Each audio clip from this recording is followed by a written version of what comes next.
Mo sayire awenu ye me go sayire awenu ye mo ku egbe sayire awenu ye mi na ma wa gbon ya fe sayire etu again na me bodo ima gboro give yourself yo popo ni yo mo no mo da adesusu na ri won no yo gbon won pa se yi agbi yara no gbo yo jogo no yara no sekun hejo yare wa geme ni ye ege ni ge ni rabo wa geme ni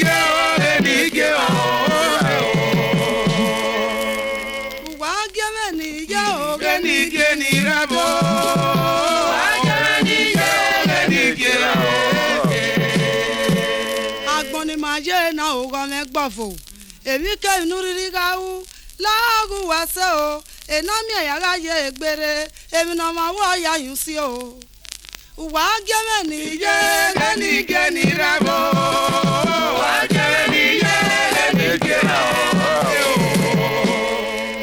wa geme ni ye geni rabo wa geme ni ye geni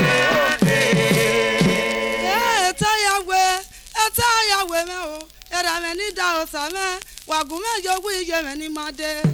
awo kan ri gwo wa me ya za o ati o za na ri me me za we o ejade wa ge me ni ge o ge ni rabo wa ge me ni ge o ge agbon era dun me kwa eko ayi mi ra dun me won mare isame no bi awubi la fi egware o ari àwọn ariya orí yo da okwono mo bia no pe a eri zana yo pe mi ri yo wa wa geme ni geni rabo wa geme ni geni rabo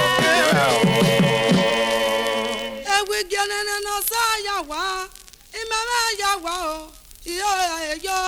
iyo ere uruodo me no ga daza uruodo me no isi agbon yare wa geme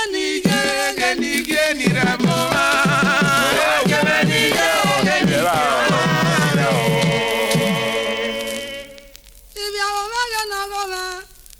awon mege na gome amara gbo fo me ya uruma ni ya ki ewugie amana gbon ti yan ewe wan egbe o ga gbon me o yare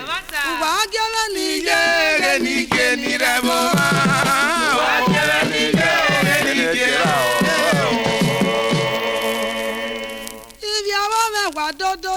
ibi awon me wa dododo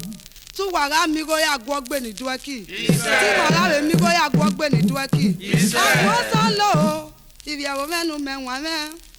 ibi awon me na go me wa do me na o iyan won ga fofo awute fi an owu yo bogu e na gbo ge se keju e ma ta no wa ya won igbo fo ge me o keke yari wa ge me ni geni rabo wa geme ni geni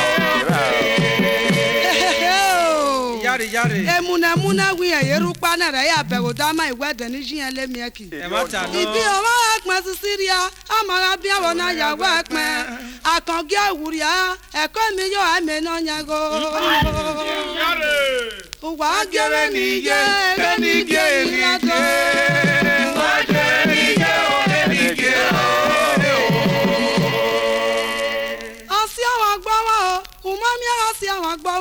awagi awon ma e wa area amira no ma tezi agba e awe no ma mi dobo no metin o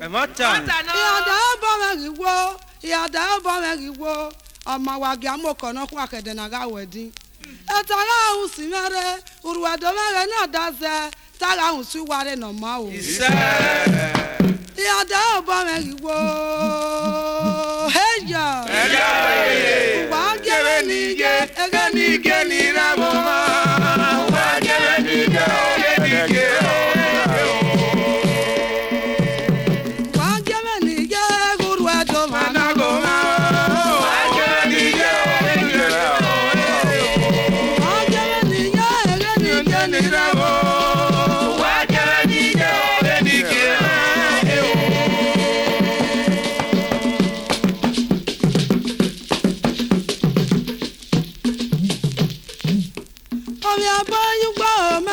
Gbanada, oya boyugo, gayo. Oya boyugo, mama mi gbanada,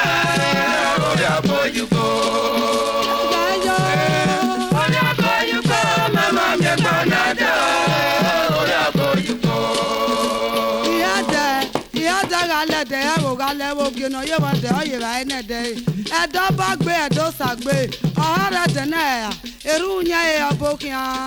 Yari. Gayo.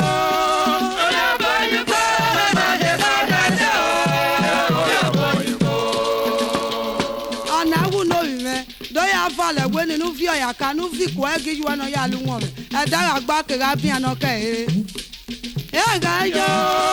Oya boyugo, mama de gbanada, oya boyugo. Ne no do ya we wasan awe mo wu ko re no ya pun wesu ya bu ya kan no ro ga ri o ani ya ya ro kun re ga yo oya boyugo mama me gbanada oya boyugo baba irene oku na won egigi satikian ba na wu ga me no ya ro kun na gwe ru do ni isili we na betu si no ya yo a isili we na betu si no ya dume ogu fi ona nu bia din kun ni mure ga yo oya boyugo mama de gbanada oya boyugo baba iduma fo nanu do fi oru ejo oku na no na ugwa no ora ma me e pe fanigo ami e ru da we ni owu yari e papa okun me yo mo to nugun me fi oru ejo kun ga yo oya boyugo mama de gbanada oya boyugo Adamu gbenenia akwa yari monike ugari dakwe ugu modegbe ugu muyaka ugu riobuka yari yaba ugu ripigo ugu riebakwe ugu rigogo ho ugu rielikuku ugu fiora dakwe igawe awele lani kian o ugu eri apa mi gbe yo na wo to na ya yare be no ra kawe ga jo oya boyugo mama me gbanada oya boyugo me no zeli ma wu be ugwe ateri e ko igba ne ga yo oya boyugo mama de gbanada oya boyugo awina no ma wina e yari e ba e wa go ruwa do no ma obi abodi ugba do ha me gbo bi abede ejo oya boyugo mama de gbanada oya boyugo obi abodi ugba do ha me gbo bi abode o ha me ra gbi ma o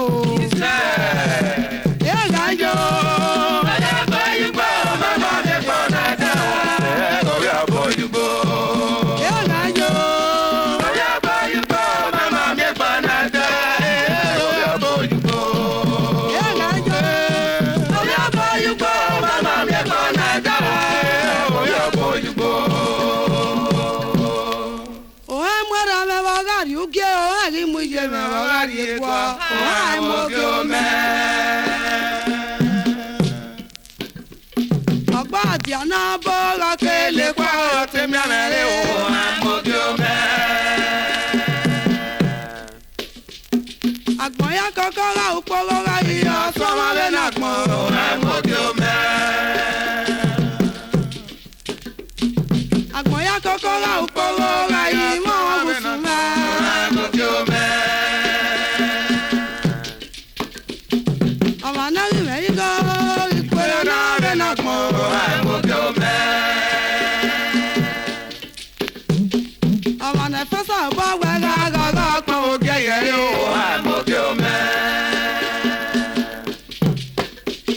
Why Àfẹ́gbẹ́ rárí kò. Ó fẹ́rẹ̀ dápá, ó hàn mọ́ kí ó mẹ́.